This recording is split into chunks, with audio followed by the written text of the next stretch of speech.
శ్రమలో నేను అతనికి తోడై ఉంటాను అనగా ఆ శ్రమ నా శ్రమ అని చెప్పి దేవుడు తోడు కావాలని నడిపించాలి. ఇక్కడ యేసోపుతో ఏం జరిగింది అని 21వ వచనంలో అయితే అన్న మాటకి అర్థం ఏమిటంటే ఇప్పటి వరకు జరిగాయి.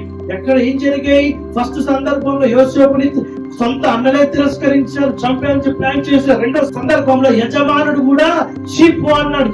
అయినా కూడా యెహోవా యోసేపు తోడై ఉండి రోజున నువ్వు తిరస్కరించబడిన నీ కుటుంబ సభ్యులు కావచ్చు, నీ స్నేహితులు కావచ్చు, బయట ఉన్నవారు కావచ్చు, నీ జాబ్ లో, నీ బిజినెస్ లో, నీ వృత్తిలో ఎవరైనా నిన్ను తిరస్కరించినా కూడా ఒకటి గుర్తు పెట్టుకో, అయితే యెహోవా యోసేపు అన్న పదములో నీ పేరు పెట్టుకొని తోడై ఉండెను. ఆమేన్. హల్లెలూయా. ఎంత మంచి మాట కదా. దేవుడు మనకి తోడై ఉన్నాడంట. ఎప్పుడు తెలుసా?